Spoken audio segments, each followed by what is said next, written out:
Senator Kelly Loeffler, Republican of Georgia, unveiled her health care proposal on Friday, laying out the framework for an alternative to the Affordable Care Act.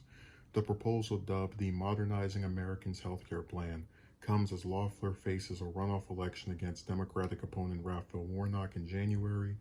Healthcare has become a key issue in the contest as the number of cases of COVID-19 have begun to surge in the Reach state and across the nation.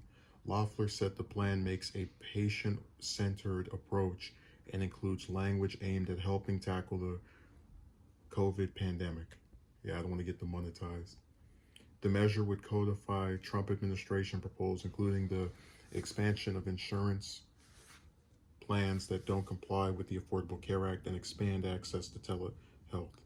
Warnock, who has voiced support for expanding Medicaid and building on the ACA with adding a public option, has attacked the Georgia Republicans and adds alleging she would take away people's health care amid the pandemic and dissolve protections for pre-existing conditions. So I have not made this clear before, but of the two Georgia runoff races, I hope that Loeffler wins. And one of the reasons is because I think it's much better to have the enemy that people despise than the enemy that is able to slip under their eyes.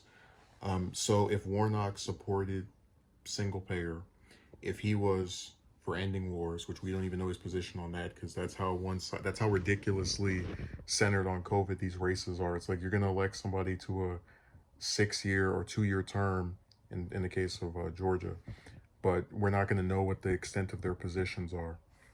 So I know that if Loeffler wins and the neoliberal is turned down, there's a higher chance for a progressive to show up later on and pose a challenge. But also, I don't think Loeffler is really bad at all. That's why a lot of times you usually just see people getting mad because of the insider trading thing, which was something that a Democrat, Feinstein, my awful senator, participated in as well. So it's not like, you're voting for one party or not makes the difference on that. And she is offering a proposal. It probably sucks more than the ACA, which I already think was pretty crappy. But I would rather reward her with a full term in the Senate, or at least more than a year, for trying to do something on this issue that might be different from my approach, than say screw you and your party that wants to take away people's health care as you're offering a health care proposal. Again, she hasn't really been around that long, which is why I'm a little bit more, I guess, open-minded. And also Warnock sucks. So you make of it what you want. I just think it's at least a decent thing for her to offer something when Republicans for years traditionally have not offered anything. They just say repeal, repeal, repeal. She's actually trying to give something, that might be as decent or a little bit worse than we already have.